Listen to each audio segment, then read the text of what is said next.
and make sure. Thank you for recording, Lee. So in the spring of last year, our office conducted a case study to identify promising practices centered on increasing recruitment and retention of culturally responsive educators of color. By conducting this case study, our hope was to continue this statewide collaboration and conversation around this work. And throughout the study, we kept in mind the caveat that the findings and things I'm going to share shortly may not be applicable to every school model and in every district. And so by sharing these findings and our report, which we will share in a few months, our goal is simply to disseminate promising strategies from a sample of Commonwealth charter schools and the hope that we can all learn something new and further this work together. So we chose 3 schools for our case study. We had Bay State Academy Charter School in Springfield, Community Charter School of Cambridge, and KIPP Boston Academy Charter School. In addition, we also created an open invitation for all Commonwealth charter schools to submit their promising strategies through a second survey. Our 3 main schools were chosen to maximize variation in geography, school size, grade level, and because of their comparable percentages of staff and student demographics. And the 4 promising practices you see on the screen right now were the scope of our case study and led our area of inquiry when we were doing interviews with school leaders, both executive directors and principals, and when we were conducting affinity teacher focus groups. Our 4 main practices were derived from the charter school performance criteria, which Esther's going to drop in the chat for you all. Specifically, we based these practices off of 2 key indicators. 8.1, in which we examine charter schools' systems and leaderships, and key indicator 8.2, where we examine charter schools' professional climate and standards for performance. So now I'll dive us into the findings. If this moves, okay. So our first promising practice, we examined how our school administrators have created culturally responsive and inclusive work climates. And we identified 2 major themes. The first is that the school leaders interviewed develop self-reflection practices and create safe spaces for all staff. And although our school leaders were interviewed separately, they actually identified 3 common priorities that they hold personal to create these practices and spaces. And so the school leaders in our case study, we found all actively seek feedback from staff on their personal areas of growth for leadership and communication styles. They also ensure that all staff are aligned to an equity mindset through communication of their personal vision for educational equity. And these school leaders engage in frequent self-reflection based on their staff's feedback and their school's vision and goals for equity. Now, our school leaders shared that developing these priorities did not happen overnight, but instead took time, humility, and vulnerability. And the teachers interviewed shared that by seeing their school leaders be vulnerable, it's created a safe space in and of itself for all staff to engage in constructive feedback and unpack implicit biases together. The second theme we saw in this first practice is that these school leaders actively work to holistically support their teachers inside and outside the classroom. So I'll give you a few seconds to read the quotes we have on here. The first one is from a school leader, and the second is from a teacher.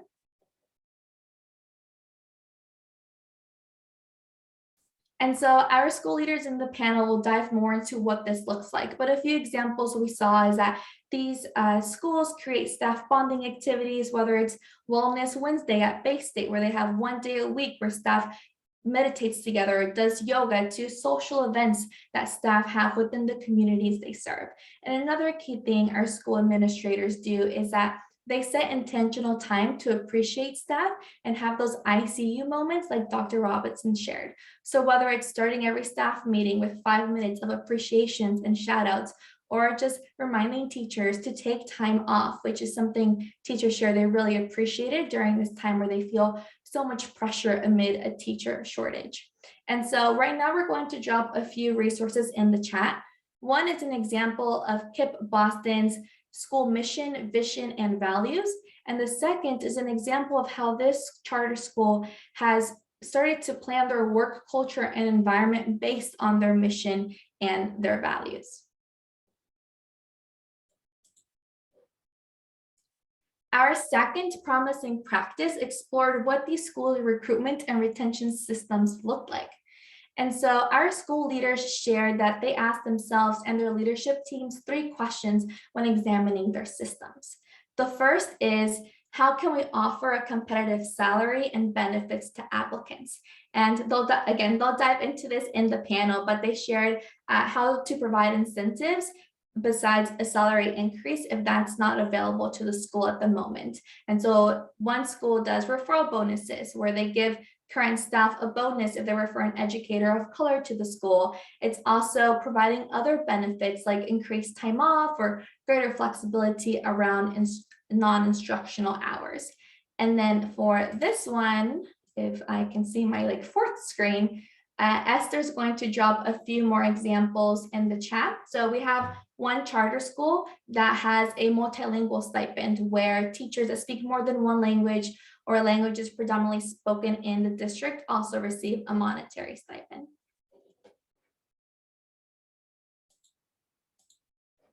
The second question our school leaders ask themselves is, how do we minimize implicit bias in our hiring processes? And so all 3 schools require all staff to participate in implicit bias training before being part of the hiring process. And they've included student, family, and teacher interview panels into the process to screen candidates before they reach that final interview with school leaders. And here we're going to drop quite a few examples of some of our charter schools interview questions.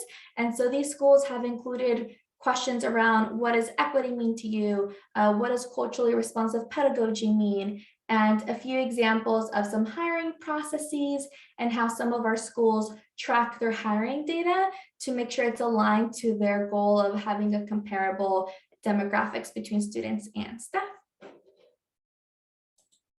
And the third question our school leaders asked was one that a lot of people submitted when registering to this webinar: how do we increase outreach to our communities of color? And so they'll really dive into this during their panel and Q&A time, but the big takeaways were creating homegrown programs and creating internal leadership pipelines for teachers. And so here we're going to share 2 examples of what a leadership pipeline development looks like at KIPP and what an emerging leader program looks like at Excel Academy Charter School. So thanks, Esther, for dropping all of those in the chat for us. Our third promising practice was, what does PD look like in these schools? And so I'll let you read these quotes from teachers before I keep going.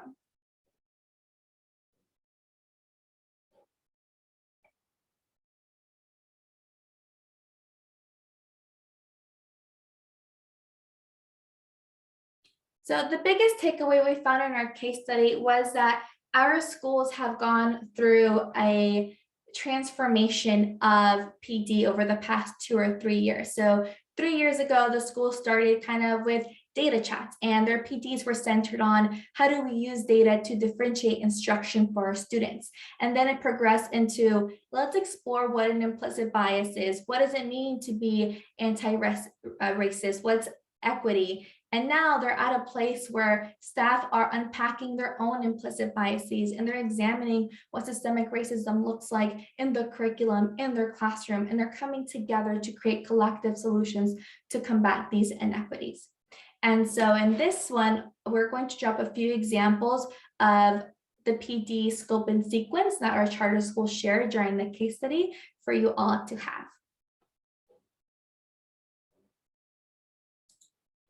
And the final promising practice that we dug into was, how are these schools evaluating teachers for culturally responsive instruction, if they are? And so the one resource all schools shared in common is actually our DESE focus indicators. And these schools have taken parts of the cultural proficiency section to incorporate into their own evaluation. And we're also going to share some examples of how some of our schools' evaluations now include reflection prompts, where teachers have to self-identify specific examples of how they incorporate PD strategies into their lessons, or how they're using culturally responsive practices within their instruction. And then after the evaluation, they discuss these reflection questions with their mentors or their direct supervisors. And now I'm going to pass it on to our amazing Shay Edmond. She is the Senior Associate Commissioner for the Center for Strategic Initiatives at the department. The center coordinates and partners with both internal and external stakeholders to identify, design, pilot, and elevate strategies that advance educational equity for Massachusetts students, particularly those traditionally or currently underserved. As Senior Associate Commissioner, Shay is responsible for leading DESE's diverse and culturally responsive Massachusetts educator workforce priority, diversity, equity, and inclusion policies and practices within DESE, and district-level programs that promote equitable student access to opportunity and outcomes. Shay also provides programmatic and fiscal oversight of the Metropolitan Council for Educational Opportunity Program, also known as METCO, and supports the Board of Elementary and Secondary Education's Racial Imbalance and Gifted and Talented Advisory Councils. And so now I'm going to pass it on to Shay. And Shay, just let me know when you want me to switch through the slides. Thank you so much, Jacqueline. Can you give me a thumbs up and let me know if you hear me okay? Awesome. My speaker nowadays comes in and out, so you never know. Thank you so much for providing just the gracious opportunity, and welcome to speak with colleagues and members of our Massachusetts public charter schools. I do want to note, earlier in your remarks, Jacqueline, you noted that some of these strategies, depending upon school type, might not be applicable, but I think what you have done by leading this incredible case study, this was a Herculean task, and so incredibly great job, well done to you. This is also an opportunity for us to maybe build some bridges, and where our traditional school districts and our public charter schools can see the areas and opportunities that exist for us to continue to collaborate and really co-construct some of the solutions together. And so thank you so much again for the opportunity. I will speed through these next slides because the real excitement here is the panel that's upcoming. And so really quickly, wanting to just note that in the Commonwealth of Massachusetts, more specifically within DESE, we really focused our efforts over the last 3.5, 4 years, I'd say in earnest, around this notion and priority of creating a more diverse and culturally responsive educator workforce. Back in June 2019, Commissioner Riley released Our Way Forward, and it was his report, as I like to say, that really gave a roadmap and vision for what the next iteration of public K-12 education in this Commonwealth would look like. And so embedded within Our Way Forward is a very explicit mention and notion of support for innovation around teacher diversification, focused explicitly within this innovation and evidence-based practice space. You can continue on, Jacqueline. And with this understanding and priority that Commissioner Riley set forth around creating a more diverse and culturally responsive educator workforce, we began the hard work at DESE of creating a theory of action that would then guide us in all of our strategies and the, I'd say, programs, initiatives, including funding that we would then go on to build. And so we were very clear as an agency on the national data that relates to the importance of having a diverse educator workforce. We were very clear on Commissioner Riley's, I would say, understanding of the importance personally of having a diverse workforce due to his time in Lawrence as the receiver and really working tirelessly to create a more diverse workforce for the students of Lawrence Public Schools.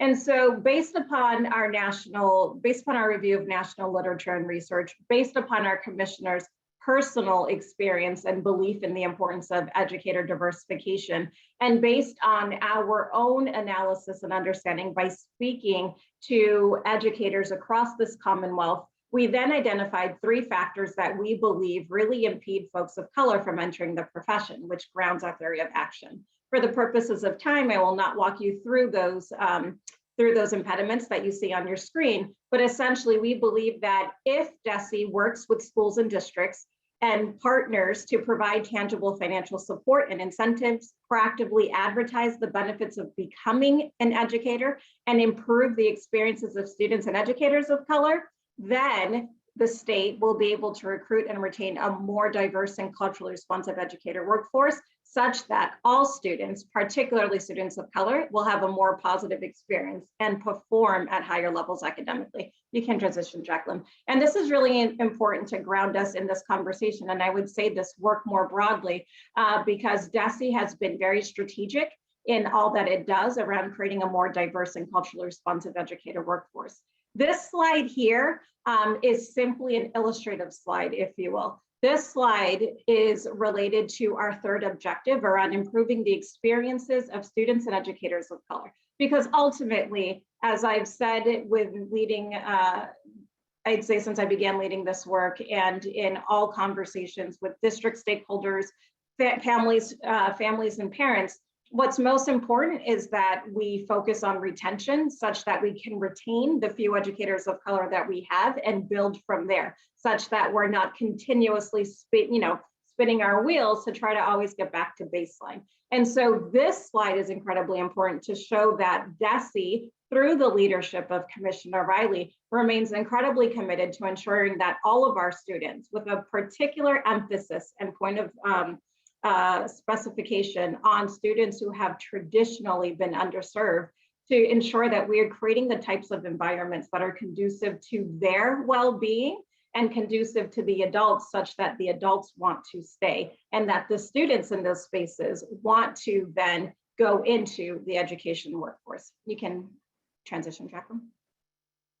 And so really quickly, what we've done since 2019 are a number of things, but for the purposes of our time together, I'll highlight just a few. And so many charter schools, and we're really happy about this, have been the beneficiaries, if you will, of the Teacher Diversification Pilot Program. As you see here on your screen, it provides grant funding and support to schools and districts to support all aspects of their recruitment and retention practices to create a more diverse and culturally responsive educator workforce. We also released in 2020 a comprehensive, as we like to call, guidebook, but it's essentially a strategies book which is divided into 4 steps, comprehensive steps that we believe, if followed, will support schools and districts in getting closer to obtaining their goal of creating a more diverse and culturally responsive educator workforce. You can transition, Jacqueline. We have implemented a number of policies that you see here on the screen. Again, I won't go through each of them for the purposes of time, but wanting to note that we've done everything beginning with piloting alternative assessments to our MTEL, which is huge. And as we know, the licensing piece is a barrier and for our prospective educators of color. And so we have modified our policies, as well as, my apologies, the background, as well as provide a home mortgage assistance program policy to support retention efforts as well. You can transition.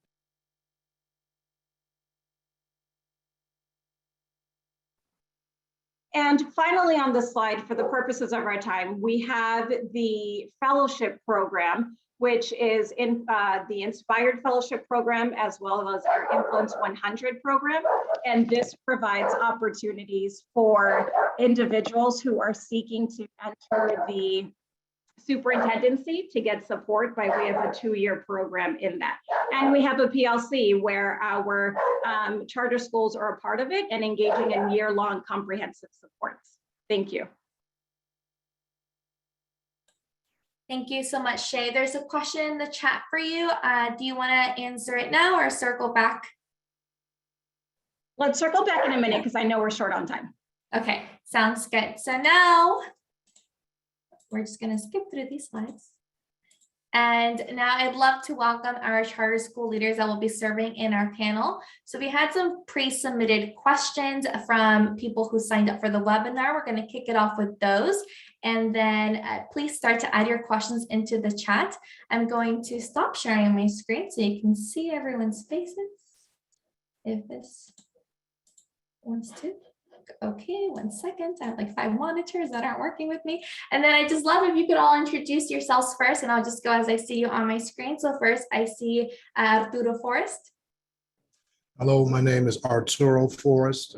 I'm the Executive Director at Helen Y. Davis Leadership Academy. This is my first year in that role and 15 years in total in the city of Boston.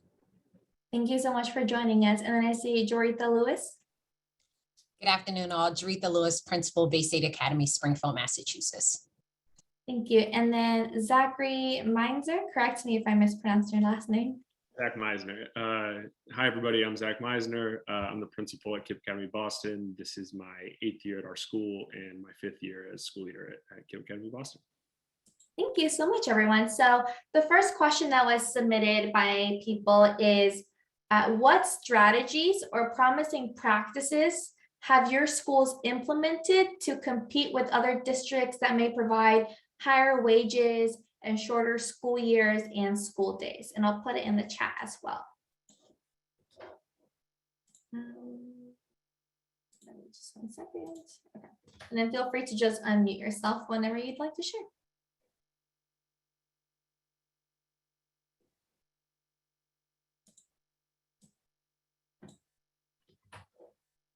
I love the Zoom dance at the beginning to see who's going to go first. I'll use my teacher wait time, just whenever you want to share. I know a few of your schools actually have kind of like what I said, those stipend bonuses or just increased time off. I know KIPP, you gave teachers unlimited time off during the pandemic. So I don't know if you want to kind of touch on your reasoning behind that and how that helped teachers stay. Yeah. Well, first, thanks for having me and us here. I appreciate it. And I want to even start and acknowledge from the beginning that a lot of what I'm talking about goes far beyond me and the educators at our school and educators of color at our school. And I'm honored to speak on behalf of years and years and years of work. And I would say to that point, even thinking about competing with other districts with higher wages and shorter school years are doing things to say, how can we raise wages and have a reasonable workday for teachers as well too, and prioritizing the experience of teachers with the experience of kids as well too. And yeah, over the last, I don't even know how long it's been now too, but over the last 2 years, we moved to a flex PTO policy we wanted to be able to say, you can't take care of anybody unless you take care of yourself. And we want to be able to say it and mean it. And this was not my decision. That was our executive director's decision. Who did a phenomenal job leading us through this time. And it's been tough to navigate on an operational level, but also you find out that when you have a culture like that, people want to show up when they can and not take advantage of it. Okay.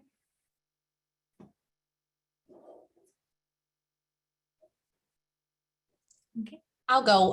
One of the things we did was we actually went back to look at our current staffing and provided staff with retention stipends.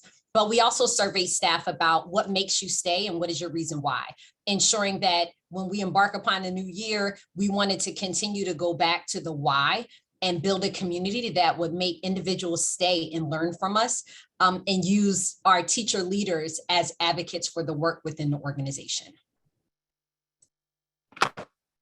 I think for us, we like to focus heavily on mentorship in our first year induction program. We also emphasize being able to support early on, this in terms of career pathways. So covering the cost of MTEL is something that's important for us. Any of the SEL classes early on that you have to take as a part of your licensure, we try to cover the cost of those. And then we run our first year induction program for 2 years. And so we just like to promote that. We know the third year is sort of like the sweet spot when staff is getting adjusted to culture. And we just are support heavy in the first few years. And we think it pays off in terms of retention of staff of color.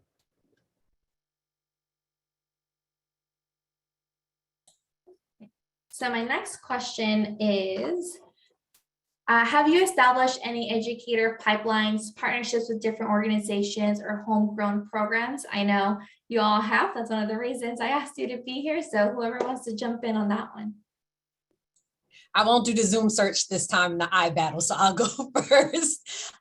So what we've done is we've really built capacity within our teacher assistants and our parapros, really making sure that as we're hiring, we're intentionally hiring and looking at pathways that those individuals that we bring on board want to go into.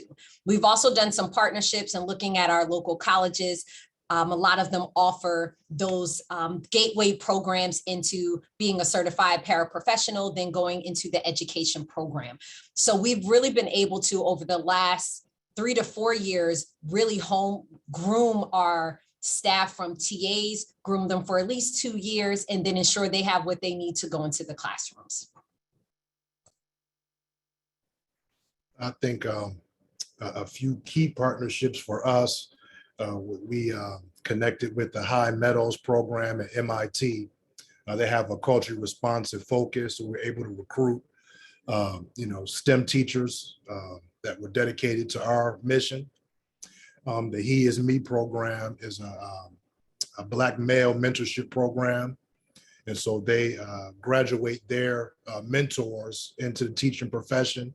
So that was one that we partnered with for a few years. And then the Teachers Lounge is a advocacy group for teachers of color. And so we try to lean on some of those organizations to continue to build up our pipeline. And that's constant work. So we're looking into different community organizations pretty much all year to get ready for the next hiring season, just to stay on top of those things, because just as fast as you make a connection, you could lose one as well. So you just want to continue to refresh and diversify your pool that way.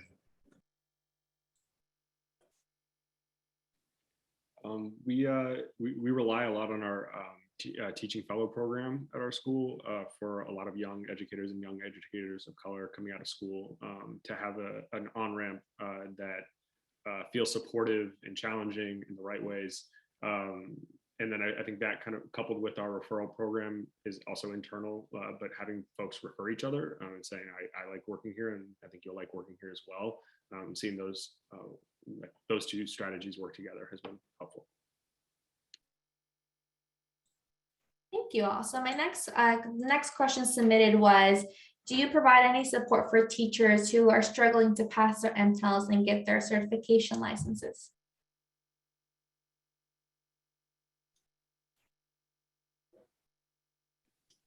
Yes, we do. And I think Arturo, you were talking to this as well too, with paying for MTELs.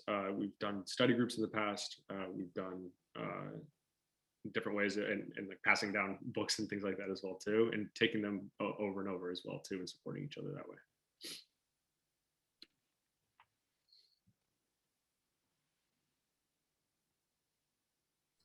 Very similar. Study groups have saved the day for us, really leaning in on our math and our ELA teachers to mentor those individuals who are taking the MTEL and practicing with them and connecting with them. So really surveying upfront our staff members who are willing to tutor, and then ensuring that we're able to offer that compensation for those teachers who are willing to tutor teachers with the practice MTEL. So that is the study groups early on, and connecting with our math and literacy coaches really helped us and helped a lot of teachers get over the hump for MTEL.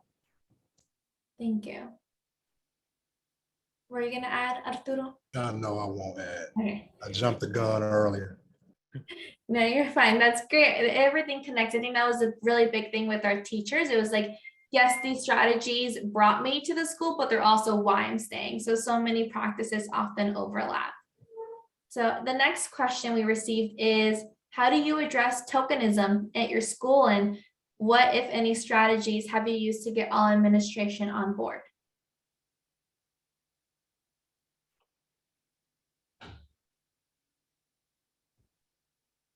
Do you want to go, Zach? I don't know if you unmuted yourself. Oh, that was an accident. That was an accident. I'm happy to go that as well too. And I'll say, so we did get these questions beforehand, and this is one that, in looking at it with the second part about what strategies have you used to get all administration on board, I think one thing I would start with is like administration wouldn't be administration or organization if they weren't on board. And I think that, I can't identify as white. I can't speak to being tokenized as a person of color in a staff. I can't speak to that. What I can say is that our school I would say like the water of our school is that the better we've gotten, the more educators of color that are at our school. And I can say that after kind of seeing our change over the last 8 years. And so I can't say how staff members on our staff necessarily feel, but that it is part of who we are, that, you know, if you're a teacher at our school, a teacher of color, a white teacher, you're there because you are a great teacher. And that's why.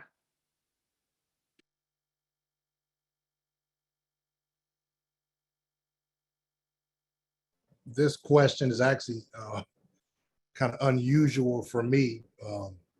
The demographic of my school is over 90% staff of color.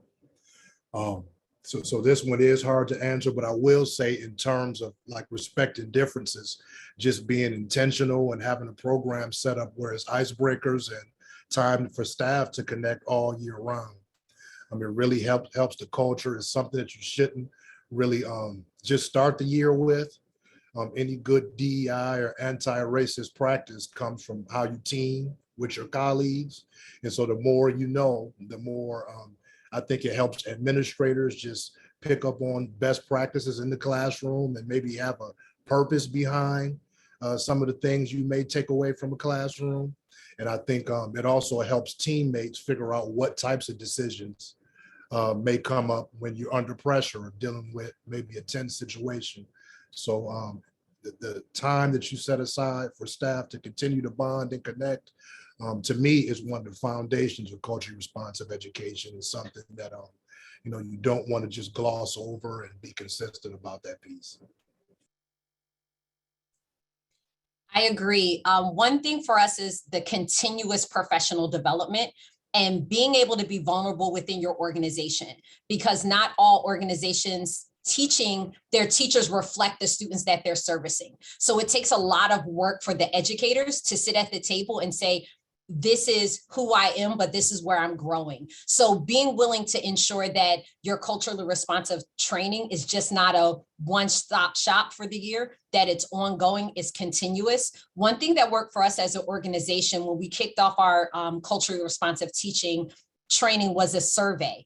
And the survey was very eye-opening for us as educators around our beliefs and how our beliefs enter into the classroom, and really thinking about how do we allow ourselves to be vulnerable and say we all can grow regardless of who we are and what we look like, to educate young people within our building. And I would say the last thing for us to get everyone on board is just that common belief statement. I think opening up the door to say, this is the work that we have to do. And we often get stuck in the knapsack part of implicit bias, where we're unpacking our knapsack and not moving beyond how once you've unpacked your knapsack, you need to go into classrooms and really do the work. So I think that was a big change for us. We got beyond the book bag of what we had and made it less about the educators once we laid down the work, and more about the young people that we needed to service. Thank you so much. And so the question we got the most from everyone was, where do you recruit educators? So what organizations do you partner with? Colleges, just hiring fairs? What does that outreach look like for you?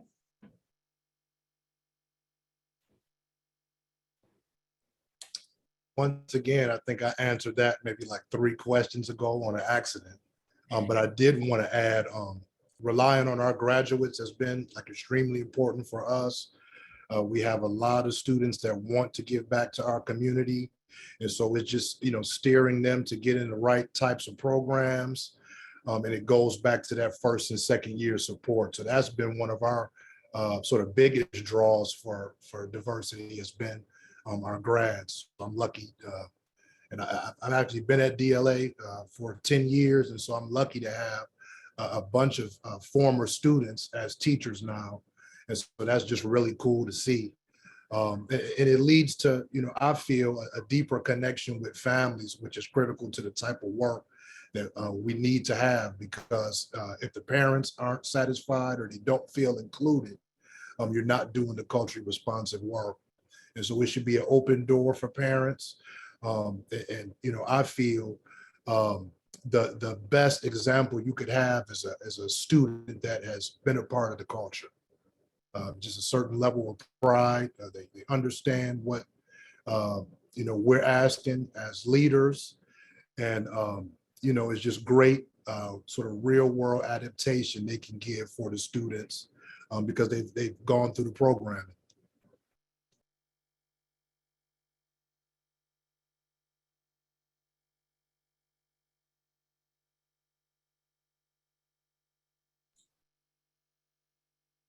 Okay, Sorry. yeah. We've partnered with Breakthrough Boston, and there's some other group that's also is escaping me, name that's escaping me, but I think that kind of the transferable part is building relationships with folks at different pipelines, and then leveraging those relationships and continuing to.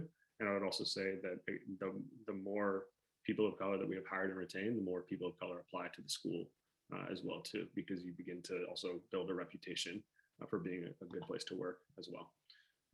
So I'd say that I don't think there's an easy answer of this is who to talk to or how to build. It's relationship building and years and years of work. And even as I've heard the other school leaders talking about the relationships and consistency, I think that's one of the things that both of you said that resonates with me as well. Thank you. We've partnered in Western Mass with Teach Western Mass, which is a pipeline program for educators, and a lot of their work is around recruiting educators of color. We've also done, even as a young school, an internal recruitment for our young people that are graduating. We've actually worked on bringing those young people back as teaching assistants and partnering them with our local community college, specifically Springfield Technical Community College, so that they can start their pipeline with mentorship in the program. So we're excited. We were able to bring from our recent graduate class 3 young people back as teacher assistants who will now go into education programs. So that has been one of our lifelines. And also, like everyone else said, building those relationships and connections, ensuring that individuals who are doing the recruiting within your organization are doing it intentionally and unintentionally, which means that everyone has a common understanding of the mission and vision of the organization. I remember during the focus groups of teachers at Bay State, we had a few teachers of color who mentioned how they started off as seniors who were tutors for the lower grades, and then they came as TAs, and then they were told, go get your education, teach where you want, but we'll always have a seat for you here. And now they're department chairs, and seeing the beauty of that homegrown program was just amazing. And so another question we got is, what recommendations do you have for districts who have maybe don't have applicants of color or have a limited pool of applicants who identify as BIPOC?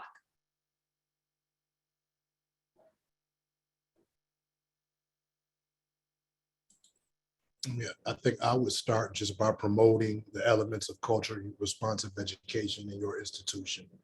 And so that's a lot of times it's the type of teacher that you're looking for is certain aspects that they're want to be associated with in the school.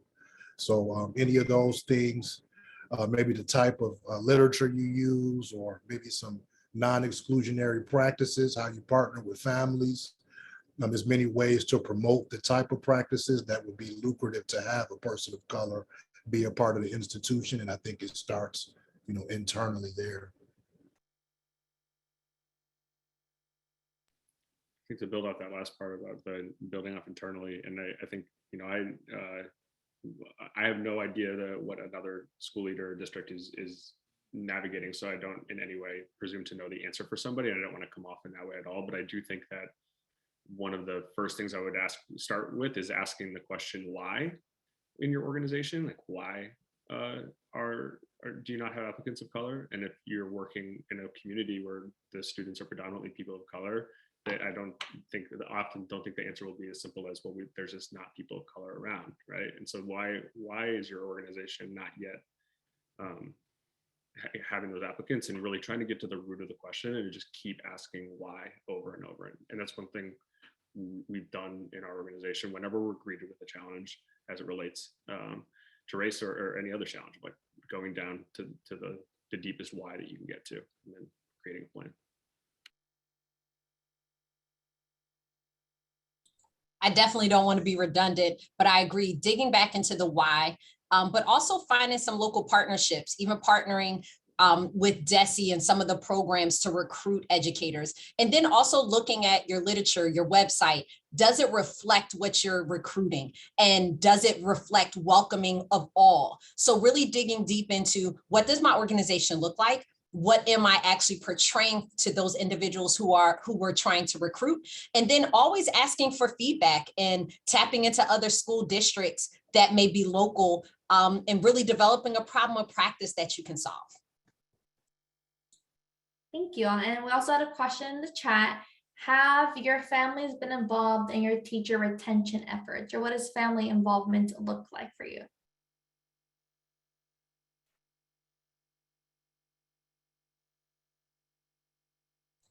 I'll start.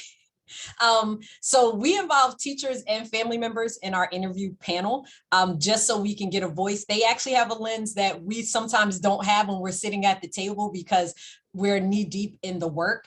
And we also ask for our parents twice a year, just surveying, are you getting what you need from the educators within the organization? What can we do better?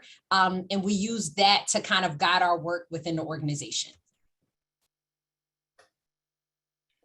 We have not gotten good and strong enough yet at families doing interviews with teachers. We have with leaders, I would say, that usually leaders have a family interview. But we also at this point have quite a few family members who now have applied and work at the school as well too.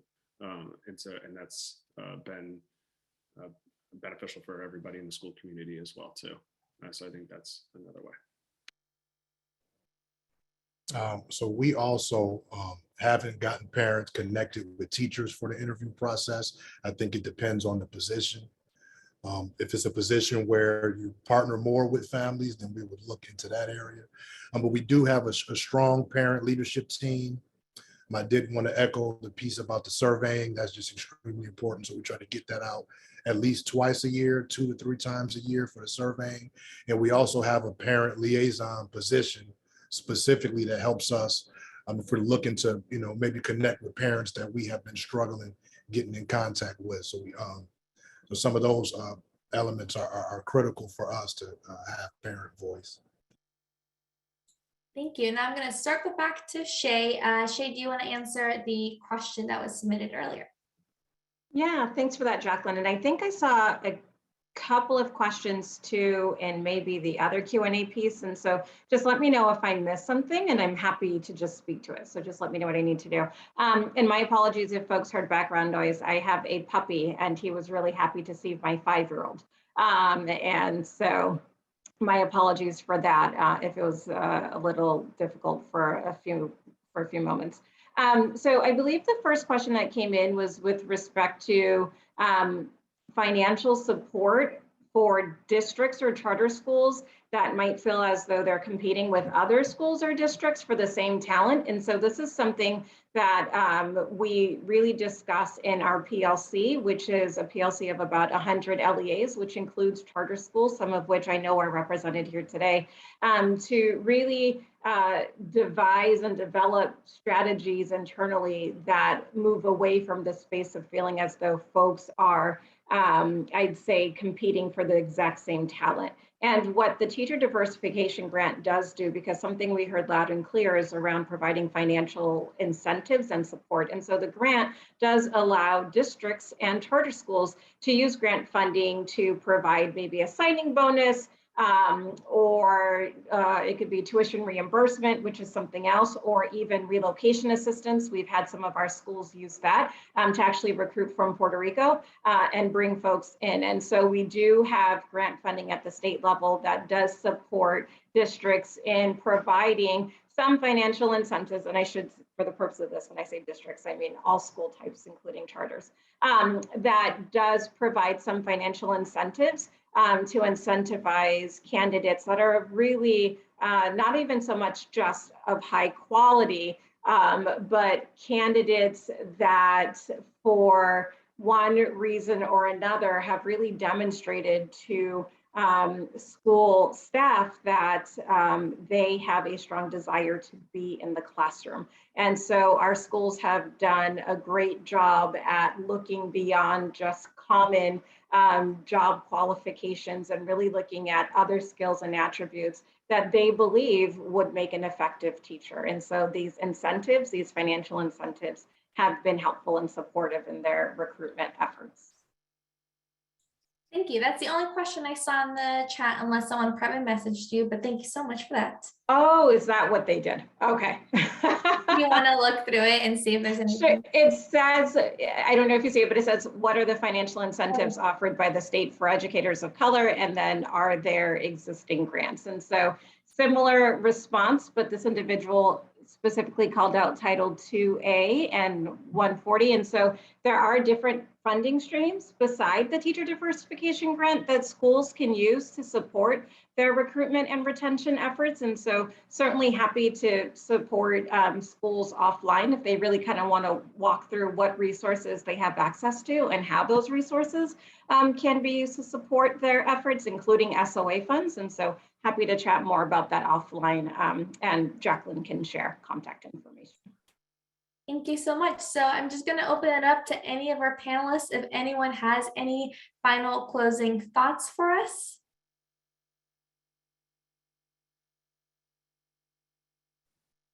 Can I just really echo what I said at the beginning? Just truly humbled and gracious to be in this space with all of you. And what I really think that this opportunity provided was a window into what our colleagues are doing on the charter side. I hope you have some school districts here. I believe you said you did. And really kind of demystify the two educational options and really help folks understand that as a Commonwealth, we are all sharing the exact same struggles as it relates to creating a more diverse and culturally responsive educator workforce. Like there's no distinction between what charters are going through and what school districts and traditional districts are going through. And so I just really walk away just humbled by the fact that we can continue to share this space and co-construct solutions together because it's applicable across the board. And so just wanting to elevate that, and hopefully our district colleagues that are on the line take that message away as well, because there's a lot to be learned. The case studies that you put forth, Jacqueline, are excellent and can continue to support our schools and districts in so many ways. So thank you. Thank you.